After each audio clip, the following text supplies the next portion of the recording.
Merci Père, je bénis ton nom, je remets cette étude biblique de Matthieu 9 entre tes mains.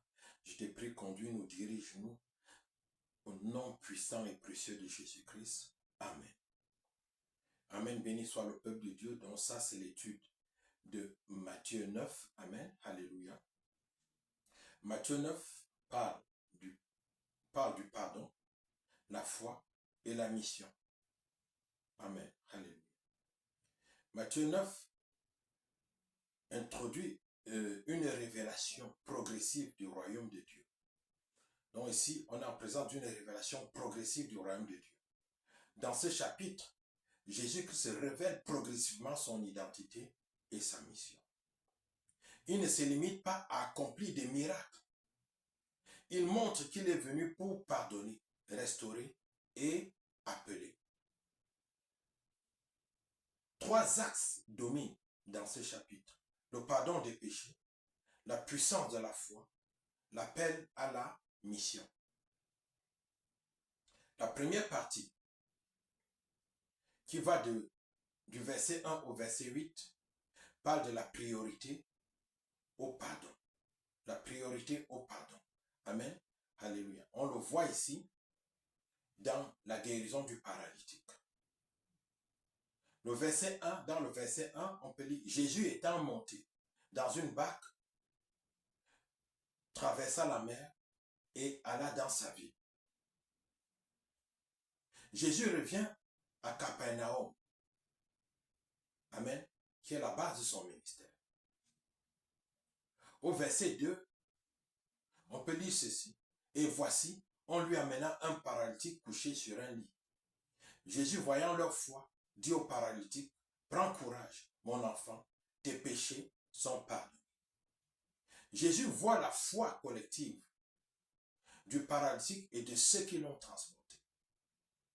Il traite d'abord la source du problème, le péché. Parce que la situation de ce dernier était liée à ses péchés. Il y a des problèmes qui sont les conséquences des péchés des parents ou des ancêtres.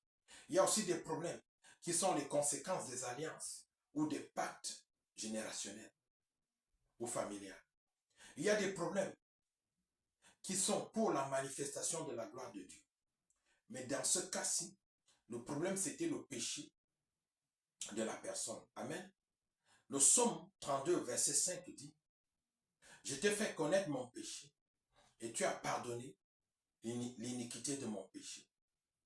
Le verset 3 de ce Matthieu 9 dit, sur quoi quelques scribes disent, au-dedans d'eux, cet homme blasphème. Amen. Ce verset-là marque l'incrédulité religieuse des scribes qui s'opposent à Jésus. Pour les Juifs, seul Dieu pouvait pardonner les péchés. Donc, en ne croyant pas que Jésus puisse pardonner les péchés, ils ne reconnaissent pas que Jésus est le Messie qu'ils attendaient.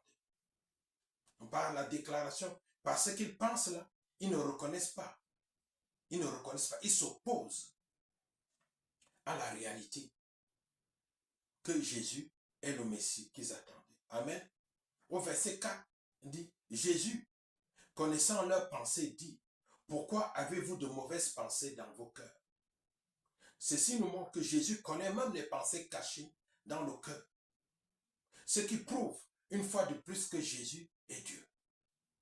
Jésus connaît même les pensées cachées dans le cœur. Ceci prouve une fois de plus que Jésus est Dieu. Hébreux 14, verset 13 dit, tout est nu et découvert aux yeux de celui à qui nous devons rendre compte. Celui à qui nous devons rendre compte, c'est Dieu. Amen. Donc Jésus est Dieu. Tout est nu, il connaissait les pensées de tous les gens. Amen. Alléluia. Le verset 5 et 6 dit, car lequel est le plus aisé? Tes péchés sont pardonnés, ou de dire, lève-toi et marche. Amen. Le miracle visible confirme l'autorité de Jésus, même sur le péché. Donc Jésus utilise ici le miracle visible pour confirmer son autorité même sur le péché. Lorsqu'il a vu que les scribes doutaient dans leur cœur, qui pouvait pardonner les péchés, Jésus accomplit le miracle visible pour confirmer son autorité. Amen, alléluia. Parce que pardonner les péchés, on ne le voit pas à l'œil. Mais, c'est-à-dire, le paralytique qui se lève et marche, on peut le constater à l'œil nu. Amen. Ces choses d'ailleurs, impossibles qu'on n'avait jamais vues en Israël. Des gens, des miracles comme ça se produisent. Un paralytique qui se lève et marche suite à une parole. Amen. Donc Jésus accomplit un miracle ici pour confirmer l'autorité qu'il a sur le péché. Ce que nous retenons d'ici, c'est que Jésus a l'autorité sur le péché. Jésus est l'agneau de Dieu qui enlève les péchés du monde. Amen. Alléluia. C'est par son sang que nos péchés sont effacés. Jésus démontre cette autorité qu'il a sur le péché. Il est Dieu. C'est lui qui a l'autorité d'enlever les péchés. Amen. Alléluia. Le verset 7 dit, il se leva et s'en alla dans sa maison. Donc le verset 7 ici nous dit que le paralytique, après la parole de Jésus, se lève. Jésus lui dit, il se lève et il prend son lit et il s'en va comme lui a ordonné le Seigneur Jésus, il s'en va dans sa maison. Donc il y a une transformation immédiate, il y a un miracle suite à la parole de Dieu. Jésus lui a dit, lui a ordonné de se lever et de partir. Donc une fois de plus, on constate la puissance de la parole de Jésus. La parole de Jésus, c'est une parole transformatrice. C'est une parole qui produit des signes, des prodiges et des miracles. Cette parole ici, elle guérit le paralytique. Amen, alléluia. Au verset 8, on dit, quand la foule vit cela, elle glorifia Dieu. Elle glorifia Dieu. Le miracle confirme la main de Dieu à l'œuvre. Lorsqu'on constate, lorsqu'il y a un miracle, c'est pour confirmer que la main de Dieu est à l'œuvre. Mais il doit toujours être accompagné de la bonne parole, de la bonne parole, de la bonne nouvelle du royaume. Amen. La bonne nouvelle du royaume qui est différente de l'évangile de prospérité, de l'évangile qui enfle, ou de l'évangile qui n'adresse pas le péché, ou de l'évangile de compromission, qui conforte le croyant dans sa vie de débauche. Amen. Alléluia. Là, le miracle doit toujours être accompagné de la prédication de la parole de vérité. Lorsque les disciples de Jean-Baptiste sont venus voir Jésus pour lui demander s'il était celui qui devait venir ou si on devait en attendre un autre, Jésus leur a dit de regarder les miracles, les signes, les prodiges, les délivrances, les guérisons, d'écouter la parole et d'aller dire à Jean-Baptiste tout ce qu'ils ont vu et d'ajouter à Jean-Baptiste que la bonne nouvelle du royaume est prêchée. S'il y a des miracles sans la bonne nouvelle du royaume, Dieu n'est pas là-dedans. Amen, alléluia. Oui, le diable fait aussi des miracles. C'est des faux miracles parce qu'ils ne sont pas accompagnés de la nouvelle, de la bonne nouvelle du royaume. Ils ne sont pas accompagnés de la parole salvatrice de Dieu. Amen. L'enseignement que nous tirons de cette première partie, c'est que le salut est prioritaire pour le croyant. Amen. Le salut est prioritaire sur la guérison, la délivrance ou les miracles. Le salut passe en premier. Lorsque nous venons à Dieu, nous devons rechercher premièrement le salut, c'est-à-dire rechercher premièrement le royaume de Dieu et les autres choses viendront. Amen, comme nous le dit le Seigneur Jésus-Christ lui-même. La deuxième chose pour le croyant, c'est que la foi doit être soutenue. La foi du croyant doit être soutenue, peut être soutenue par la foi d'autres croyants. Amen, alléluia. Parfois, nous avons besoin d'être soutenus par d'autres croyants dans la foi. Ici, on a vu que le paralytique a été soutenu par ses pères, qui l'ont aidé, amen, à aller, à descendre dans la maison. Donc, parfois, la foi doit être soutenue. Amen. Il y a des situations où nous avons besoin de l'aide de nos pères. Amen. Pour nous soutenir dans la foi. Donc, en tant que croyants, nous devons toujours avoir cette réalité dans la tête. Pour l'Église, amener les âmes à Jésus est une priorité. L'Église doit premièrement chercher à amener les âmes à Jésus. Deuxièmement, mettre l'accent sur la restauration intérieure. Amen. Quand l'Église doit chercher à restaurer, à transformer ceux qui viennent à l'Église intérieurement, ils doivent être restaurés intérieurement. Amen. Alléluia. A dit, ils doivent quitter la vie des débauches, la vie des péchés. Ils doivent être restaurés complètement. Jésus a dit ce paralytique, tes péchés sont pardonnés. Amen. L'église doit chercher d'abord la restauration intérieure, le changement de vie. Amen. Alléluia. Pratiquement, il faut intercéder pour un proche éloigné de Dieu. Il faut intercéder pour un proche éloigné de Dieu afin qu'il donne sa vie, il se repente et donne sa vie à Dieu, donne sa vie au Seigneur Jésus-Christ. Il faut rechercher d'abord la transformation du cœur avant de rechercher les autres choses. Recherchez premièrement le royaume des cieux. Amen. Et toute chose vous sera donnée. Amen. Alléluia. La deuxième partie de ce chapitre 9 parle, qui s'étend du verset 9 au verset 13, parle de l'appel de Matthieu. Dans cet appel, amen, on parle de la grâce de Dieu. On voit la grâce de Dieu qui appelle. Dans cet appel de Matthieu, on voit la grâce de Dieu qui appelle. Le verset 9 dit ceci. Jésus vit un homme, amen, Matthieu, et il lui dit, suis-moi. Il se leva et le suivit. Amen, alléluia. L'appel de Jésus est immédiat. Jésus ne passe pas par 4 chemins pour l'appeler. Il appelle immédiatement. Et la réponse de Matthieu, elle est comme l'appel. Elle est immédiate. C'est le genre de réponse auquel Dieu prend plaisir. Le genre de réponse auquel Dieu prend plaisir. Amen. Dieu prend plaisir à ceux qui lui répondent immédiatement. À ceux qui ne remettent pas à demain. Amen. Alléluia. Luc 5, verset 28 dit ceci. Et laissant tout, il se leva et le suivit. Matthieu n'a pas regardé à son gagne-pain. Matthieu était un collecteur d'impôts. C'est avec ça qu'il gagnait son pain. Il n'a pas regardé à son travail. Quand Jésus lui a dit, lève-toi et suis-moi, il s'est levé et il a suivi. Amen. Quand il a écouté la voix de Dieu, il s'est levé, il a suivi. Il a écouté la voix de son berger, il s'est levé et il a suivi. Amen.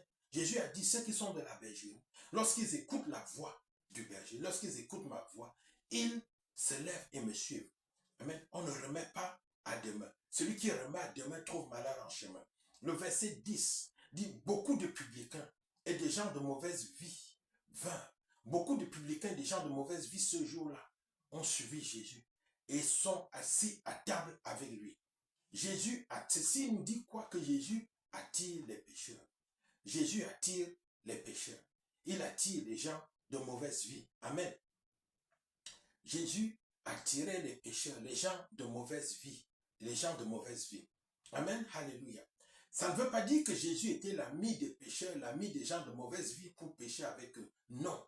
Jésus était un espoir pour eux. Il voyait en Jésus quelqu'un qui ne les rejetait pas, mais quelqu'un à qui il voyait un espoir, la lumière. Amen. Jésus attire les gens de mauvaise vie. Il attire les gens rejetés, les gens marginalisés. Amen. Alléluia. L'esprit religieux critique, comme nous le dit le verset 11. Ils disent, les pharisiens qui étaient là, ils disent, pourquoi votre maître mange-t-il avec les pécheurs? Amen.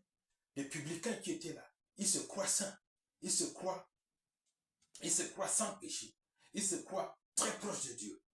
Amen. Donc ils critiquent, ils jugent, ils rejettent. Ils disent, pourquoi votre maître mange-t-il avec les pécheurs? Amen. Alléluia. L'esprit religieux critique, rejette et méprise au lieu d'attirer.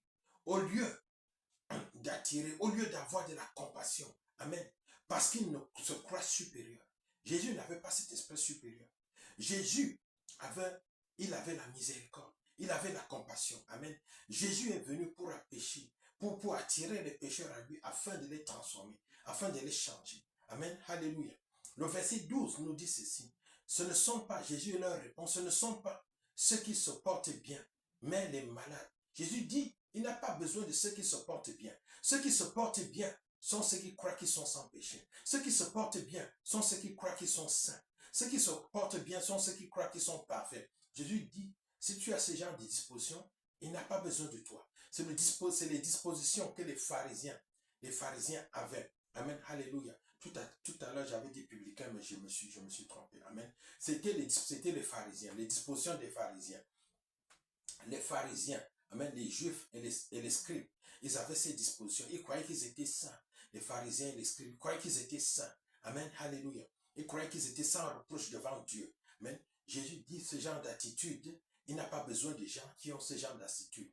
Mais Jésus a besoin de ceux qui reconnaissent qu'ils ont péché et qui comprennent qu'ils ont besoin de la grâce de Dieu. Amen. Le pardon est pour le pécheur rempli d'humilité, qui se repent et se soumet à Dieu, mais pas pour l'orgueilleux qui se croit juste. Amen. Le pardon est pour le pécheur. Le pardon est donc pour ces publicains qui reconnaissent qu'ils sont pécheurs et qu'ils ont besoin de Dieu. Le pardon est donc pour ces gens de mauvaise vie qui croient qu'ils sont pécheurs et qu'ils ont besoin de Dieu. Ils viennent s'asseoir à la table avec Jésus, non pas pour pécher avec lui, mais pour écouter la parole et être transformés. Amen. Alors que les apôtres, alors que les juifs et les sacrificateurs, les pharisiens, ils se croient saints. Amen. Ils se croient saints. Amen. Alléluia. Ils croient qu'ils n'ont pas besoin de Dieu. Amen. Alléluia. Donc, Jésus leur fait comprendre que les orgueilleux n'ont pas, il n'est pas venu pour les orgueilleux, mais il est venu pour ceux qui sont, ceux qui se reconnaissent pécheurs et qui ont besoin de Dieu. Amen, alléluia. Le salut est pour les hommes de cœur. Il a dit, heureux ceux qui sont humbles. Heureux ceux qui sont pauvres d'esprit, car le royaume des cieux leur appartient. C'est la condition pour appartenir au royaume des cieux. Il faut être pauvre, pauvre d'esprit, il faut être humble de cœur. Amen. Le verset 13 dit, au verset 13, il dit, je prends plaisir à la miséricorde, au nom et non au sacrifice. Jésus prend plaisir à la miséricorde et non au sacrifice. Amen, alléluia. Quand on parle du sacrifice, c'est quoi? Tu peux faire, le sacrifice, c'est par exemple, tu finances beaucoup l'œuvre de Dieu, oui. Le sacrifice, c'est par exemple, tu nettoies l'église de Dieu, tu fais du service dans l'église de Dieu, tu vas à toutes les prières, oui, tu es toujours présent, mais, mais, mais tu n'as pas l'amour. Quand tu n'as pas l'amour, tu n'as pas la miséricorde. Quand tu ne peux pas comprendre la misère de l'autre, la souffrance de l'autre, quand tu ne peux pas avoir compassion de l'autre, quand tu n'as pas, Seigneur, le fardeau des âmes dans ton cœur, tu n'as pas la miséricorde. Amen. Alléluia. Jésus dit la miséricorde doit passer en premier. Les autres choses doivent suivre. Amen. C'est pas que les autres choses ne sont pas bonnes, mais les autres choses viennent en second. Jésus il prend plaisir à la miséricorde et non au sacrifice. Amen, alléluia. Est-ce que Jésus aime les sacrifices? Oui, mais la miséricorde passe en premier. Le religieux place le sacrifice, c'est-à-dire en premier. Le religieux place l'activité dans l'église en premier. Le religieux place, par exemple, le fait de donner les dîmes, les offrandes dans l'église en premier. Il croit qu'en donnant ça, il est un bon chrétien. Il croit qu'en allant, en assistant à toutes les prières, il est un bon chrétien.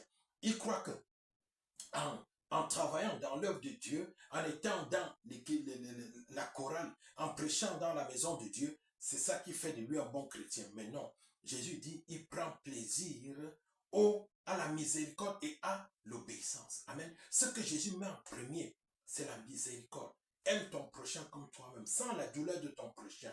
Sois prêt à pardonner à ton prochain et à l'accueillir. Ne le rejette pas. Amen, alléluia. Recherche le bien, recherche le salut pour ton prochain comme tu le recherches pour toi-même. Jésus veut que nous obéissons aussi à sa parole. Amen. Quand tu mets ces choses en premier et que tu fais les autres, tu deviens un chrétien agréable aux yeux de Dieu.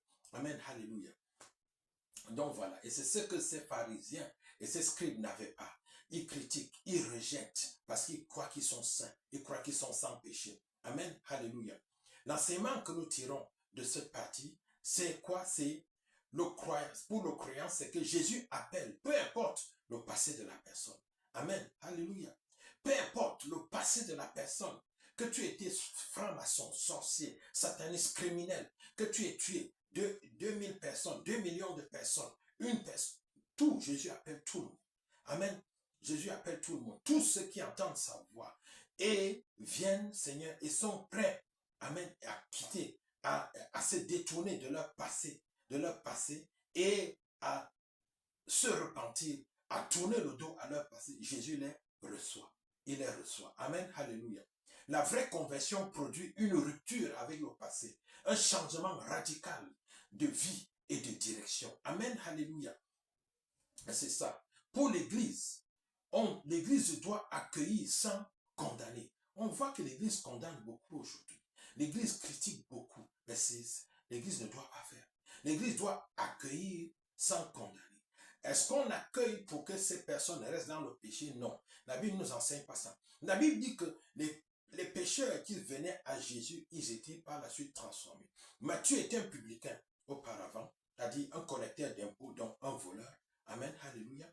Mais quand Matthieu est venu à Jésus, Matthieu a été transformé. Matthieu est devenu un disciple. Matthieu est devenu un apôtre plus tard. Amen, alléluia.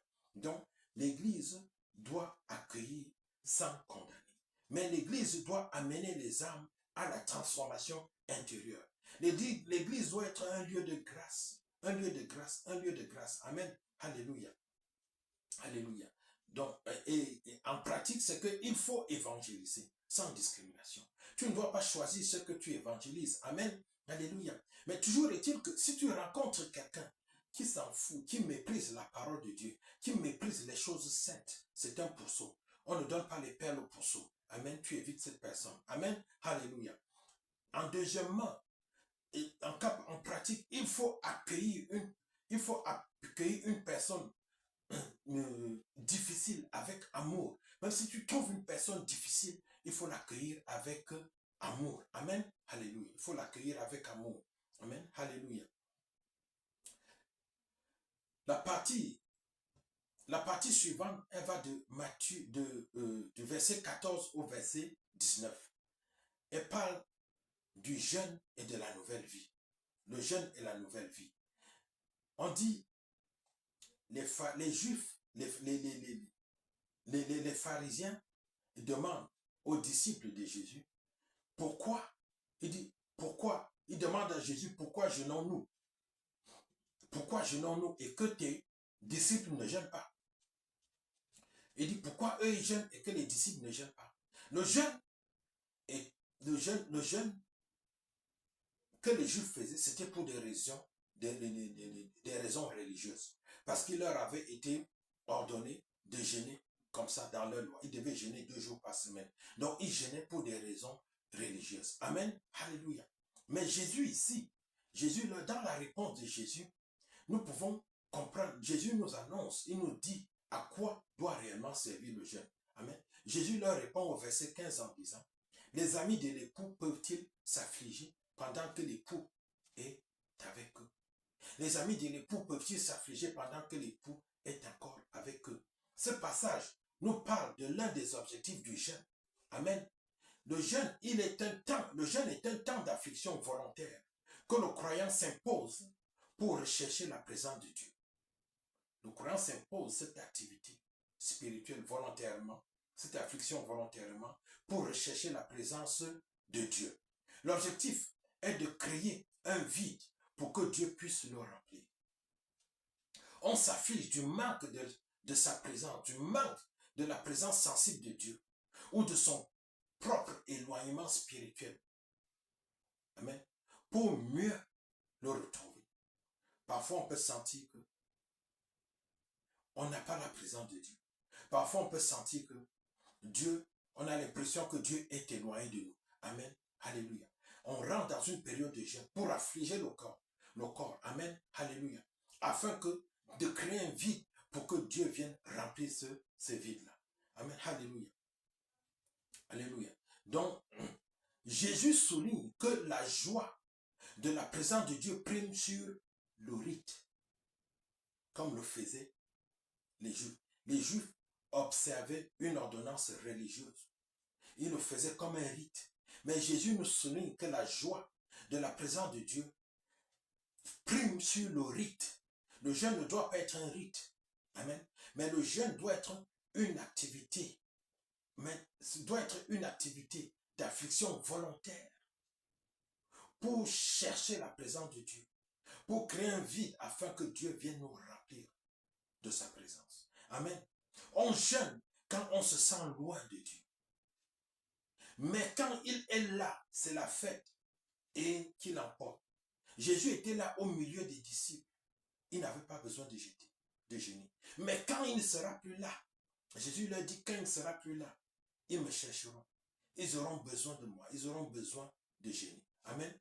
On gêne aussi parce que l'on choisit de s'abaisser et de ressentir un manque physique pour exprimer sa dépendance totale envers Dieu. Donc, on peut aussi gêner parce que on choisit de s'abaisser pour dire à Dieu qu'on dépend complètement de lui. Amen. Alléluia. Donc, c'est ça l'objectif du jeûne pour nous, nos croyants, aujourd'hui. Jésus nous clarifie cet objectif dans son intervention. Amen. Alléluia. Jean 3, verset 29 dit, celui à qui appartient l'époux, c'est l'épouse. L'épouse, c'est nous, nous appartenons à l'époux. Amen. Alléluia. Donc, tant que l'époux est là, nous n'avons pas besoin de gêner. Amen. Alléluia. Nous n'avons pas besoin de gêner. Maintenant que l'époux n'est pas là, nous avons besoin de gêner. Amen. Alléluia. Vérité spirituelle qui entoure le jeûne. Amen. Le jeûne ne doit pas être un rite, mais le jeûne doit être une activité de privation volontaire qui nous permet de nous vider pour nous faire remplir de Dieu, qui nous permet de rechercher la présence de Dieu, qui nous permet de démontrer à Dieu, de démontrer notre dépendance totale à Dieu. Amen. Alléluia. Et de nous abandonner à Dieu. Amen. Au ressortir d'un jeûne, nous devons toujours être remplis de la présence de Dieu. Amen. Alléluia. Alléluia. Le verset 16 à 17. Au verset 16 à 17, Jésus dit ceci. On ne met pas une pièce de drap neuf. On ne met pas une pièce de drap neuf sur un vieux habit déchiré. Amen. Ça dit, cette parole, on ne met pas une pièce de drap neuf sur un vieil habit déchiré. On n'utilise pas une pièce de drap neuf pour réparer un vieil habit déchiré. Ceci marque la rupture totale. La rupture totale. On ne peut pas, Jésus veut dire, on ne peut pas résoudre la loi, le vieux vêtement. On ne peut pas recoudre la loi que représente le vieux vêtement. La loi, le système de Moïse, la loi, le vieux vêtement, avec la grâce, c'est-à-dire la loi, avec la grâce qui est venue, qu'annonce le Seigneur Jésus-Christ, c'est-à-dire la pièce neuve, on ne peut pas la recoudre avec la grâce. Amen. Si on essaye de greffer le salut par le mérite sur le salut, par la foi, la déchirure devient pire, car la grâce ne supporte aucun ajout humain. Si on essaye de greffer le salut par le mérite que représentait la loi, sur le salut par la foi, amen, au moyen de la grâce que représente le Seigneur Jésus-Christ, la déchirure devient pire, car la grâce ne supporte aucun ajout humain. La grâce vient de Dieu. Amen. On ne met pas du vin nouveau dans une vieille outre. On ne met pas du vin nouveau dans une vieille outre. Dans cette parole, amen, Jésus dit ensuite, on ne met pas du vin nouveau dans une vieille outre. Dans cette parole, Jésus ici annonce la puissance de la nouvelle vie. Amen. Le vin nouveau représente l'Esprit Saint et la vie de la résurrection. C'est une force qui fermente. C'est une force vivante et expansive. Les vieilles outres représentent le système rigide des ordonnances de la loi de Moïse. Elles n'ont plus la souplesse nécessaire pour contenir cette transformation intérieure que nous annonce la nouvelle vie. Donc, elles finiraient par éclater. Amen. Alléluia. Donc, la nouvelle vie que le Seigneur Jésus-Christ nous apporte est différente de l'ancien système qui était régi par la loi. Le salut est une nouvelle création. Lorsque tu es sauvé, tu deviens une nouvelle création. Amen. Le salut est une nouvelle création, pas une réparation de l'ancien. Lorsqu'on vient à Jésus-Christ, on est de nouveau. On est une nouvelle création. Ce n'est pas une réparation de l'ancienne. Les Juifs avaient besoin de naître de nouveau, mais pas de greffer la grâce sur le système de Moïse. Non. Ils avaient besoin d'une régénération, d'une transformation complète. C'est ce que le Seigneur Jésus-Christ leur dit au travers de cette parole. Amen. On ne peut pas utiliser une nouvelle pièce un tissu neuf pour raccommoder un vieil habit. On ne peut pas mettre du vin neuf dans des vieilles outres. Amen. Sinon, il n'y aura pas de compatibilité. Ça ne peut pas marcher. Amen. Alléluia. Parce que le salut par la loi ne marche pas par le salut par la grâce au moyen de la foi. Amen. Donc, tenter de gagner son salut par les œuvres, tout en réclamant de la grâce, tout en se réclamant de la grâce, annule l'efficacité des deux. C'est ce que l'apôtre Paul souligne plus tard, lorsqu'il dit, si c'est par grâce, ce n'est plus par les œuvres. Autrement, la grâce n'est plus une grâce. Romains 11, verset 16. Amen. Alléluia. Donc, pour comprendre tout ceci, comme je l'ai dit tantôt, amen, Jésus fait comprendre aux Juifs, dans ces images qu'il donne, que la nouvelle vie qu'il apporte n'est plus compatible avec l'ancienne conception. On change de paradigme ici. C'est-à-dire, le salut par la loi était basé sur le mérite personnel. Amen. Il fallait prouver qu'on est capable d'obéir à toute la loi pour être sauvé. Amen. Le mérite personnel était impliqué là-dedans. Maintenant, le salut par les œuvres, le salut par la grâce qu'annonce le Seigneur Jésus-Christ est basé sur la grâce de Dieu. Amen. Et il s'obtient par quoi? Par la foi. La foi qui commence par l'humilité. Par l'humilité.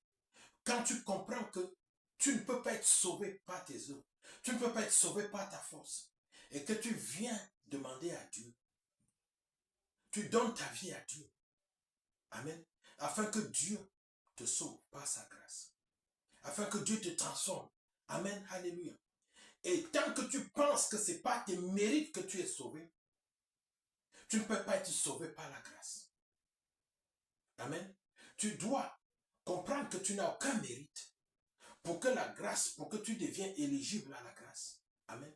Et que la grâce te reçoive, par la grâce tu sois reçu et que tu sois transformé. Amen. Alléluia. Donc c'est ce que Jésus annonce ici. L'enseignement que nous retirons de cette partie, c'est quoi pour le croyant? Il doit avoir une relation vivante avec Dieu. Le croyant doit avoir une relation vivante avec Dieu. Ça ne doit pas être des rituels. Ça doit être une relation vivante. Amen. Par exemple, ce jeune le jeune doit être un jeune vivant, mais pas des rituels. Le jeune doit être un jeune qui est marqué par le désir d'être rempli de Dieu, d'être plus proche de Dieu. Amen. En deuxièmement, le renouvellement intérieur est nécessaire. Nous avons besoin chaque fois d'être renouvelés intérieurement. Quand tu sens que tu deviens vide, tu dois jeûner pour être rempli de la présence de Dieu. Tu dois prendre des temps de mortification, des temps de jeûne, amen, de privation volontaire pour mortifier ton esprit, pour mortifier ton corps, amen, afin de te vider, de créer un vide pour que Dieu te remplisse de sa présence, de son esprit. Amen, alléluia. Pour l'Église, il faut éviter le formalisme. Il faut éviter de rentrer dans les formules. Il faut éviter le formalisme. Amen, alléluia. Il faut être sensible à l'œuvre du Saint-Esprit. L'Église doit marcher par le Saint-Esprit et être sensible à l'œuvre du Saint-Esprit. Nous devons être conduits par l'Esprit. Amen, alléluia. Ceux qui ont l'Esprit de Dieu sont conduits par l'Esprit. Amen. Et non pas des formules religieuses. Amen, alléluia. Pratiquement, nous devons renouveler notre vie de prière. Nous devons renouveler notre vie de prière. Et renouveler sa vie de prière, ça demande de prendre des temps de jeûne et de prière. Amen. Pour chercher la présence de Dieu. Amen. Alléluia. Nous devons sortir des routines spirituelles. Nous devons sortir des routines spirituelles. Amen. Alléluia.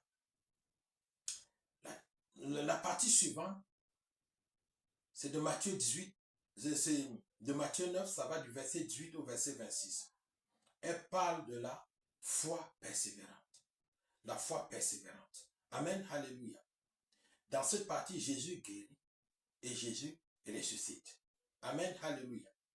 Le verset 18 dit, il y a un chef de la synagogue qui approche Jésus et lui annonce que sa fille est morte et lui demande de venir lui imposer les mains et elle vivra.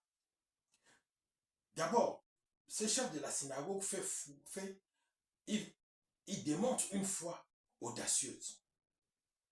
C'est-à-dire, il démontre une foi audacieuse. Il vient, il dit à Jésus, viens lui imposer les mains afin qu'elle vive. Donc, il sait déjà que Jésus a le pouvoir de ressusciter sa fille. Il a foi. Il a foi. Amen. C'est pour ça que Jésus s'engage. Jésus vient avec lui. Amen. Parce qu'il a la foi. Aucun miracle ne peut se produire sans la foi. Amen. Alléluia. C'est une foi audacieuse. Parce que sa fille est morte. Mais il croit que Jésus peut guérir sa fille. Amen. Alléluia.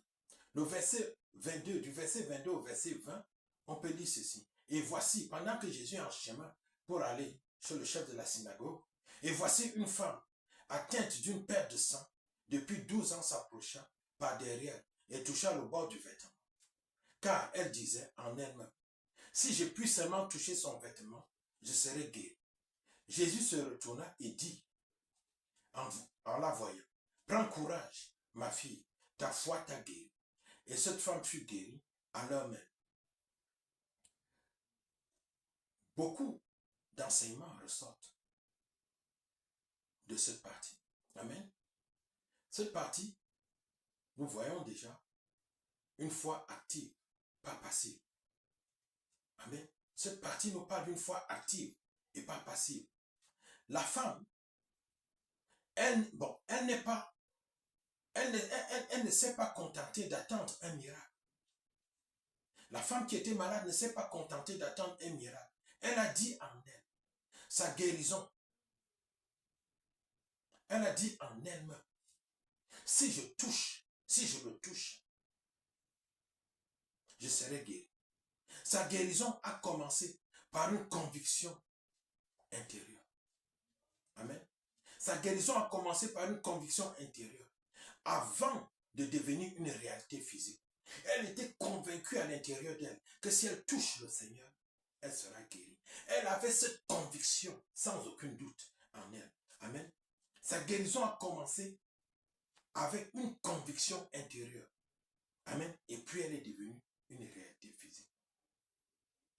Amen. Alléluia. Donc cette femme va au-delà des interdits de la loi. Selon la loi lévitique, la loi de Moïse, dans Lévitique 15, sa perte de sang la rendait impure. Sa perte de sang la rendait impure. Elle n'avait pas le droit de toucher qui que ce soit. Amen. Donc en touchant le vêtement de Jésus, elle a osé braquer le système religieux pour saisir la miséricorde. Parce qu'elle avait compris que Jésus était la miséricorde. Elle avait compris que Jésus dépassait les barrières religieuses qu'avait fixées la loi de Moïse. Amen. Et que Jésus était la miséricorde. Amen. Alléluia. Donc elle a osé braver le système religieux pour aller toucher Jésus, pour aller saisir la miséricorde.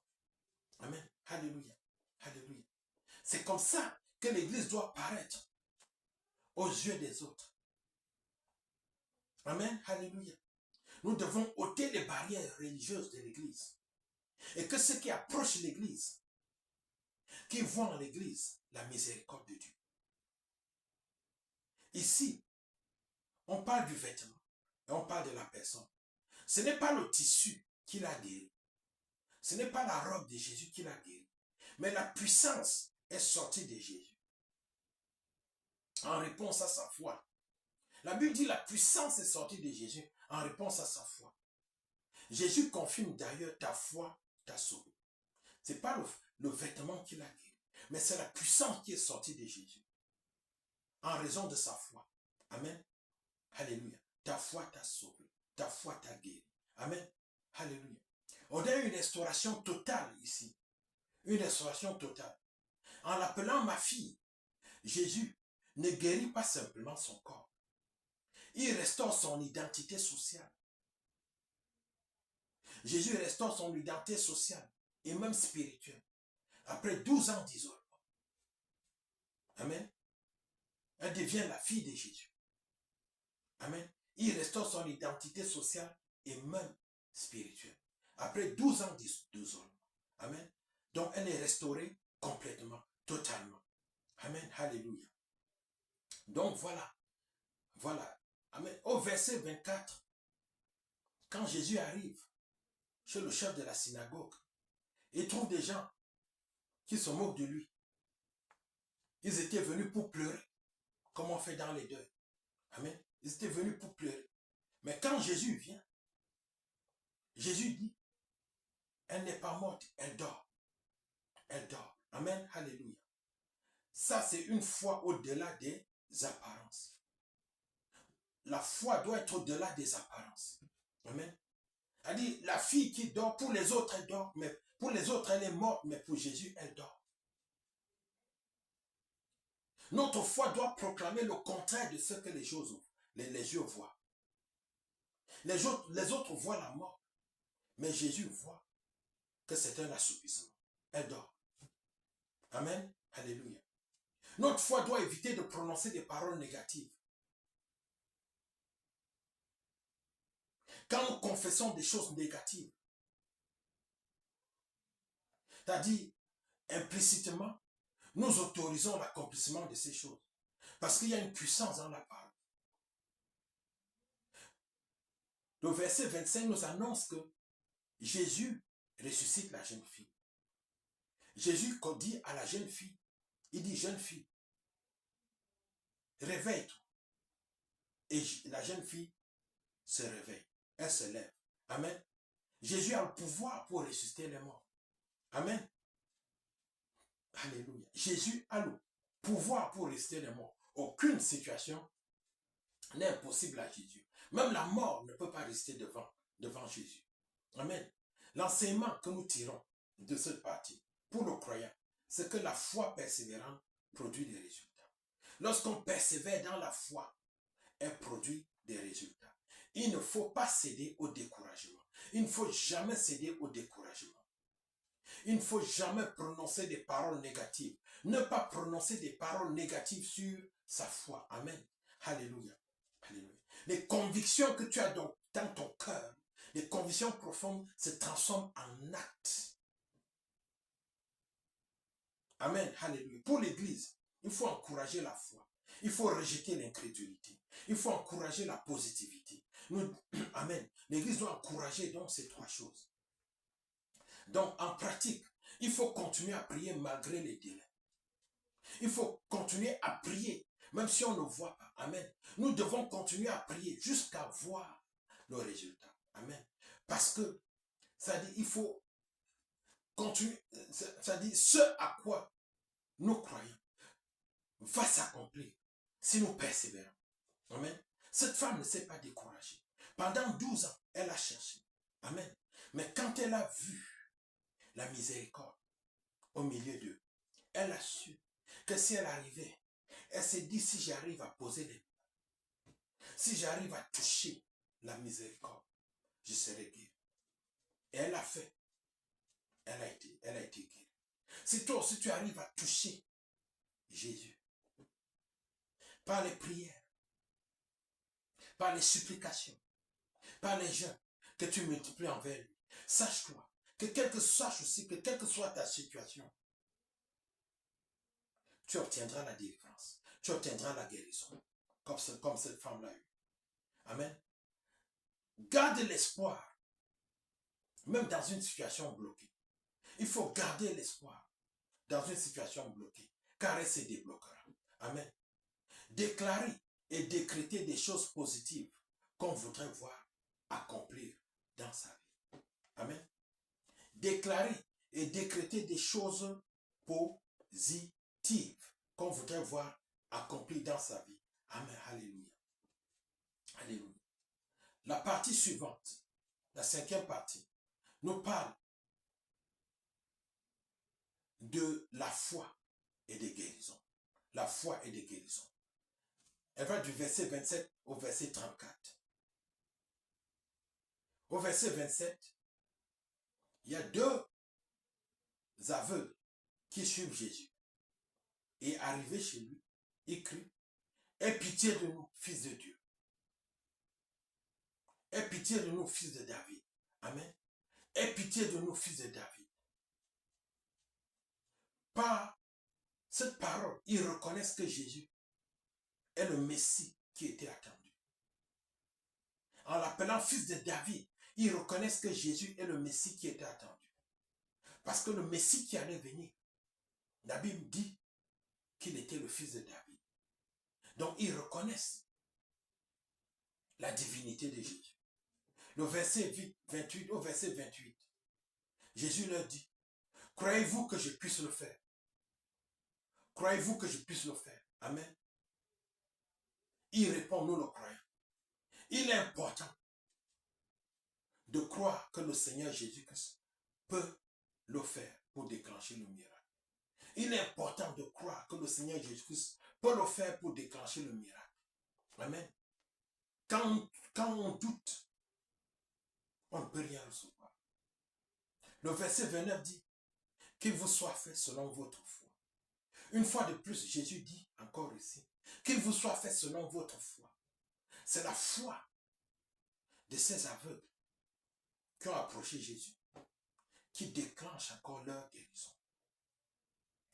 Tout ce que la Bible nous dit dans Marc 11, verset 24, tout ce que vous demanderez en priant, croyez-le et vous le verrez s'accomplir. C'est la foi qui déclenche la puissance de Dieu. C'est la foi qui déclenche la puissance de Dieu. La foi est une grande force qui met en mouvement la puissance de Dieu. Sans la foi, la puissance de Dieu ne rentre pas en mouvement. La puissance de Dieu, elle est là et tout. Mais pour qu'elle te localise, il faut qu'il y ait la foi. Amen. Alléluia.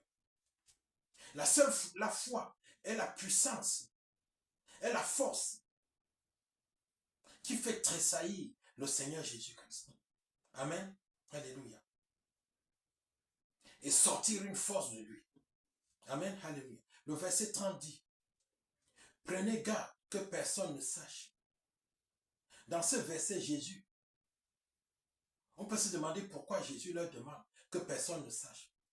Mais ce qui se cache ici, c'est que Jésus évite le harcèlement des Juifs incrédules qui s'opposaient à lui. Parce que lorsqu'il parlait des miracles de Jésus, les gens entendaient et savaient où Jésus se trouve et allaient le harceler. Ils allaient s'opposer à lui. Amen. Donc Jésus, pour que les Juifs ne le suivent pas, pour le harceler, Jésus leur dit de garder le silence. Amen. Alléluia. De garder le secret sur ce qu'il vient de faire. Ça ne veut pas dire que Jésus ne veut pas que nous témoignons. Non, Jésus veut que nous témoignons. Aujourd'hui, si Jésus fait un miracle dans ta vie, tu dois témoigner pour glorifier son nom. Tu dois témoigner pour amener d'autres à lui. Ça, c'était une situation particulière dans ce cas-là où il y avait beaucoup de gens qui le persécutaient, qui le suivaient, qui s'opposaient à lui. Et comme il ne voulait pas que ces gens viennent empêcher l'œuvre qu'il avait à faire, il se cachait d'eux. Amen. Alléluia. Le verset 34 nous dit, il chasse les démons, il chasse les démons par le prince des ténèbres. C'était un rapport aux paroles des Juifs qui le persécutaient, des pharisiens et des scribes qui marchaient après lui, qui étaient toujours à s'opposer à lui. Ceux qui s'opposaient à Jésus qualifient la puissance qui opère en lui des démoniaques. Amen. La Bible dit, malheur à celui qui blasphémera contre le Saint-Esprit, car ses péchés ne lui sera point pardonné. Il le faisait par jalousie. Il ne le faisait pas par ignorance. Amen. Parce qu'ils avaient tous les indices dans les Écritures qui leur démontraient, s'ils faisaient quelques recherches, que le Seigneur Jésus-Christ était le Messie qu'ils attendaient. Parce que du temps d'Hérode, le grand, quand Hérode avait voulu savoir où allait naître le Messie, on dit qu'il s'est approché des sacrificateurs. Et c'est eux qui lui ont fouillé les Écritures et lui ont dit que le Messie allait naître à Bethléem. Donc il savait fouiller les Écritures. Il savait au travers des Écritures que Jésus était le Messie. Mais par jalousie, il s'opposait à lui. Par jalousie, il qualifiait la puissance avec qui opérait en lui des démoniaques. Et en faisant cela, il commettait le péché impardonnable, le péché contre le Saint-Esprit. Amen. Alléluia. Nous devons donc faire attention de juger négativement les manifestations spirituelles. Avant de juger les manifestations spirituelles, toi croyant, toi croyante, tu dois rechercher le discernement. Amen. L'enseignement que nous devons, qui ressort de cette partie, c'est que pour le croyant, la foi conditionne l'expérience spirituelle. Sans la foi, il y a des expériences spirituelles que nous ne pouvons pas vivre. Jésus a vécu l'opposition. Les disciples doivent aussi s'attendre à la vivre. Jésus a dit, si on a fait ça au bois vert, combien de fois le bois sec? Amen. Alléluia. Il faut éviter de qualifier les expériences spirituelles de sataniques par jalousie. Il y en a qui voient des choses, qui voient bien que c'est Dieu qui opère, mais par jalousie, ils disent que c'est démoniaque. Quand tu fais ça, là, tu es en train de pécher contre le Saint-Esprit. Tu es en train de signer ta place en enfer. Amen. Parce que tu le fais consciemment. Amen. Alléluia. Donc, évitez de qualifier les expériences spirituelles de satanique par jalousie. Pour l'Église doit persévérer malgré les critiques et les attaques. L'Église doit continuer sa mission. Amen. Alléluia. En pratique, il faut rester ferme aux critiques. Tu es chrétien, tu seras critiqué. Mais reste ferme aux critiques. Tu es un bon pasteur, tu prêches bien la parole, tu seras critiqué. Mais tu dois rester ferme. Tu dois rester ferme face aux critiques. Il faut continuer à servir malgré l'opposition. Amen. Alléluia. La 6e partie, qui va du verset 35 au verset 38, parle de la compassion et de la mission. La compassion et la mission. Amen. Alléluia. Au verset 35, Jésus parcourait, enseignait, prêchant, guérissant. Donc, le verset 35 décrit un ministère complet. Évangélisation, enseignement, guérison. Donc, dans un ministère complet, il y a ces 3 choses. Évangélisation, enseignement, guérison. Amen. Quand on parle de guérison, on parle de délivrance aussi. Amen. Alléluia. Verset 35 à 38, dans les versets 36 à 38, on peut lire. Voyant la foule, il fut ému de compassion pour elle, parce qu'elle était languissante et abattue, comme des rebelles comme des brebis qui n'ont point de berger. Alors il dit à ses disciples, la moisson est grande, mais il y a peu d'ouvriers. Priez donc le maître de la moisson d'envoyer des ouvriers dans sa moisson. Ce passage révèle le cœur de Jésus. Amen. Un cœur rempli de compassion. Une vision claire du besoin spirituel. Un appel urgent à la mission. La vérité centrale qui se dégage de ces versets, c'est que Dieu voit une humanité perdue. Il cherche des ouvriers pour la rejoindre. Dieu voit une humanité perdue et il cherche des ouvriers pour la rejoindre.